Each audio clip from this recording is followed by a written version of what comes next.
Welcome back on the show. It is time to talk some basketball with our next guest, Mark Western. He is the head coach of the Shawnee Mission South girls basketball team. Coach, thanks for coming on the show. I mean, a great start to the season. The records there, the rankings there. But for you, like, has it been pretty easy to see that steady progress at this time of the season as you guys continue to get further and further?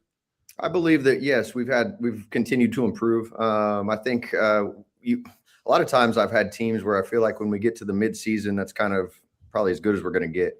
I still feel like this group has room to climb, which is that's a good feeling if you're ranked high. Rankings don't mean much, but you're in the mix at least, and then you've got room to get better. And I don't want to peak in the end of January or beginning of February. We want to keep tuning it up and be better in March. Yeah, you always hear, coaches talk about, you want to be playing your best basketball at the end of the season. Like, are there steps that you take that help you get to that point, or is it just a natural thing of, reps and more games, more practices, or is there certain things that you try to implement? Well, I think it's dependent on the team, right? So this group, we're pressuring a lot more than we have in the past. I think that means that there's a lot more work to do on rotations than maybe there were in the past, just because we didn't have that, the style of play that we're in now. But I'm a big believer in whatever you rep the most, you're going to get good at. And so I don't think like spreading yourself thin and trying to get good at 10 things is the answer. We really try to figure out the 3 or 4 things we think are going to be crucial to us being that group being successful, and really hammer them every single day to the point where it's just boring. But we like to say the process is boring. Yeah. I mean, the process has worked out really well so far. So, but for you, like you mentioned, the pressure and the rotation's a little bit different. Did you know that kind of coming into the season that you're going to make a slight tweak there? Yeah, so I'll give credit to somebody that he might be embarrassed that I mentioned his name, but he's my mentor, and he's a coach out in Colorado. He's a retired NBA agent. His name's Jeff Neal, and he's the best basketball mind I've ever been around. He's the guy that gave me my first job, and he came out to Kansas City this summer, and we met, and he's wanted me to do this for a while. We just haven't had the depth. And so I was all in. You've got to be all in if you're going to do this. We didn't want to like half step it or kind of go a little bit and not fully commit to it. But yeah, no, we knew that this was going to be a learning process for me more than probably even the girls. And so I knew what to, say this is the solution to whatever the problem is. But yeah, it's been fun. I'm learning more than I feel like I have in the past. And it's the girls buy-in, because the buy-in is the biggest thing. It doesn't matter really what you run, as long as the girls believe that it's going to give them a chance to be successful. But the buy-in with 2-minute rotations and constantly subbing and man press the whole game, it's just, you're hopeful, but they've done a great job of believing it and believing in it, and it's worked well so far. Yeah, I mean, you talk about that buy-in. We had, Nate Schmidt, head coach of Wichita Collegiate boys basketball, on the show last week, and he was talking about, his press and, how important that buy-in is. Like, especially because when you press, I mean, it can be high risk, high reward sometimes, of whether or not you're giving something up or you're getting something. Like, how easy was it for your squad to kind of buy in and then also just be disciplined enough to not give up, too many easy baskets, I guess? Yeah, I think the proof is kind of in the pudding. So I mean, if you try it and it doesn't work, they're gonna kind of look at you with a side eye and say, "Coach, I don't know about this." But they do a good job of trusting, and I think we had a little bit of success this summer. But then you need to see it in the real season. So yeah, for them it was like, we believe you. We know that we think you know what you're talking about, and I think that they do. But they want to see that it works. You're trying something completely new, and I think especially when you're telling kids that are going from 28 or so minutes a game, now you're probably going to play 20 minutes a game, and we're going to go a little deeper. They've got to see that if this works and I'm losing minutes, are we still successful? You going to your half court game, like how many half court sets would you say you have offensively for your squad at this point? We've got about 20. And so we haven't shown a lot of them. We try to save them. The coaches in our league are so dang good. If we run them all early, we just don't have much late. So we'll try to survive off a few. And then when we feel like those are scouted well, we'll move along. But we work on them every day. So that's kind of I wouldn't say a boring part of practice, but it's just a little slower pace. They're having to just, make sure that the mental is there for the the offense, whether it's zone quick hitters or man plays. And I guess counting our zone quick hitters, we probably have about 30 plays. So they're a smart group. I've had groups that had a little more, and I've certainly had teams that had a lot less. So this is a smart enough group where I feel like 30, not counting our sideline and our baseline out of bounds, just with our half court sets is pretty like right in line with where we should be at.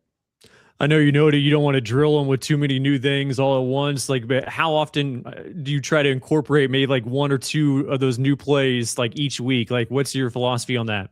Yeah, so we'll add one. Like yesterday, we added two, but try to layer it. Just I think of just how I would learn, like learn one, then learn that one again, practice that one, learn the next one, and kind of day by day, maybe just adding one. And if you feel like there's one that was maybe similar or one they've maybe run in the past that we maybe haven't run in a couple of years, because we will recycle good plays that just get scouted well, and we'll try to bring them back in a few years. Then I feel like maybe on that day you could add two.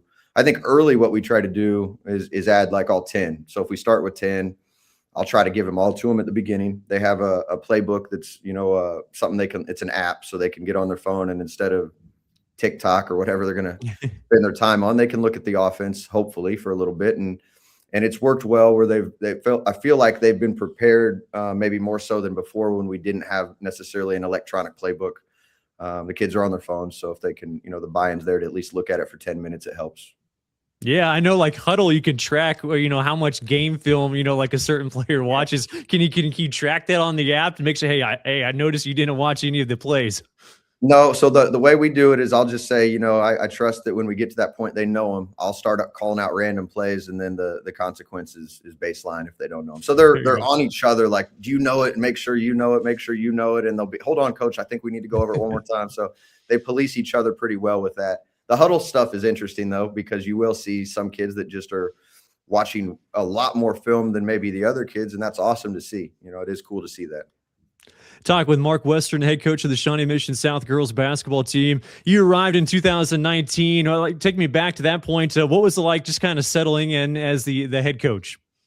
It was cool because, it was a place that I was told, it's going to be tough to win there, and, it might be a good stepping stone type of a job. And that's kind of all I needed to hear was it was not maybe a location that people thought we could be as successful as we've been. And so I'm stubborn a little bit to a fault, but I felt like we could do the thing, and it might take a few years. And what really comes down to is this: we had Cameron Smith and Jocelyn Moore came in my second year, and it was, I'm not going to pretend that it comes down to much more than when you've got really good players, you're going to look smarter. And, when you've got players that are good, but they're not elite players, you're going to have to really scrap and fight for every single win in our league.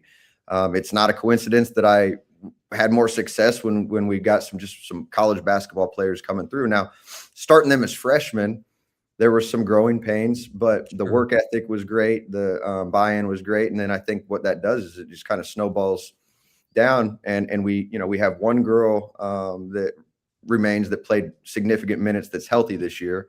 Layla Burnt from that state title team, and another one in Ashley Kramer that played a huge part. She was the shooter on that team, but she's injured this year, but they still are able to, in my opinion, kind of the lessons they learned from Cameron and Jocelyn and Ashley Van Elders and Zy Funches and Brielle Staines and Grace Bagby, those seniors that were there for them, they're now passing that along. And so I think it's cool to see our freshmen now in a way are getting lessons from Cameron, even though she's, a sophomore in college. You mentioned, having good players always helps and makes the coach look good. But do you ever feel as a coach like there's extra pressure when you do have like maybe some of those top tier talents you want to coach everybody the same, but at the same time, you want to make sure you're pushing them and getting them to where they need to be. Is there any, extra, sense of pressure as a coach? Yeah, that's a great question. I think the pressure is you don't want to let a kid down by not holding them accountable and being consistent. But the real pressure, like from a coaching standpoint, is when people expect you to win and you just don't have the talent. And I've had those years where everyone from the outside might think you guys are going to be really good this year, and you kind of know where the holes are, and maybe that you're not quite as good as the outside might think you're going to be. And so that to me is a lot of pressure. When we have good players, I feel like at times just don't overcoach, put them in positions where, they're able to use spacing and make plays and be playmakers and kind of get out of the way. Don't have to do too much if you've got really talented kids, aside from, the hold them accountable on the effort, unselfish, and playing hard defensively. It was really cool to see you guys be able to win it all, like you said, in 2024. I mean, first one since the mid 1990s for your club. I mean, then not being able to make it back that next year, I know it's like always those high expectations, but did that fuel you even more, like after winning it all than, last year? Well, it caused me to really reflect. You scored 24 points in that sub-state final, and it's a coaching issue at some level. You can say we just didn't have the kids, or this was this and that, but at the end of the day, you've got to be able to put them in a position where we can score more than 24 points. And that was a large part of the reason that I met with Jeff Neal, and I decided to go all in on the press, and if we're gonna win or we're gonna lose, we're gonna do it where we're at least give ourselves a chance from a point standpoint. So I figured, our defense was going to create some points for us. A year older, so hopefully everybody's a little more mature in the half court offense, but just trying to create extra possessions. I think if you have a bad team, the first thing you want to do is figure out how to get more shots. And I'm not very smart, but I would say the easiest ways to do that is turn someone over and get offensive rebounds at a higher rate than you did the previous year. Right now we're at 46% on our offensive rebound percentage, which I would think would be leading the state. Where our goal is always 40. This is the best team I've had at that. And then we're turning teams over 28 times a game and averaging 20 steals a game. And so both those numbers to me are right in line with like the style of play and what we're doing. And I feel like if you're not going to score in the half court, you got to figure out ways you can manufacture points. So yes, it made me self-reflect, and I took that one hard. I really did think that it was more of a coaching issue than a talent issue last year. Mark Western joining us here, Shawnee Mission South girls basketball coach. Do you look at stats differently with this new style of play? Because I remember talking to Cali, former Cali college coach, Tommy DeSalm, and like he started out this huge press, and it was with Nitchie. So Eric Nitchie and I grew up together. Yeah. Really? Okay. Yeah, nice. Yeah. Well, then, you guys probably have good conversations now. But right, I say you press too dang much. You need to dial it back a little, and he goes, full tilt, and I try to do it a little more safely. But I love talking to Nitchie about that. And no, they were one of the teams that I was looking at first, like possessions. I was asking Eric, how many shot attempts are you guys trying to get? So certainly, I'm looking at different things than I had in the past. But the goal for us was 64 field goal attempts a game, just to get to a minute. And he always felt like they needed to get close to that 80 or 90 number in their game.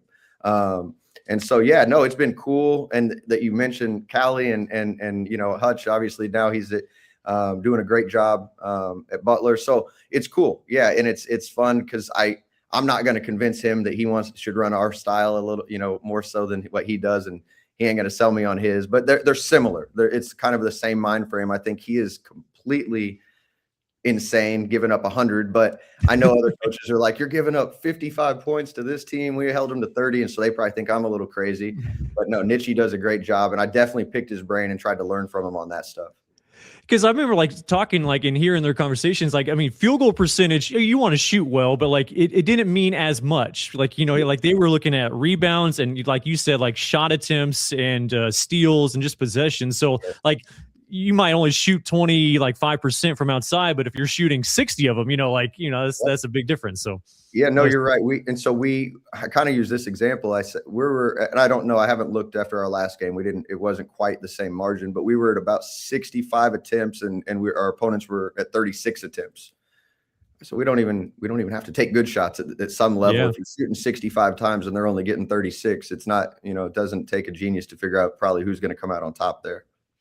Hey, Coach, appreciate your time and the insight to your program, and best of luck the rest of the season. Thank you for having me. That is Mark Western, head coach of the Shawnee Mission South girls basketball team, and we'll have more of the show right after this.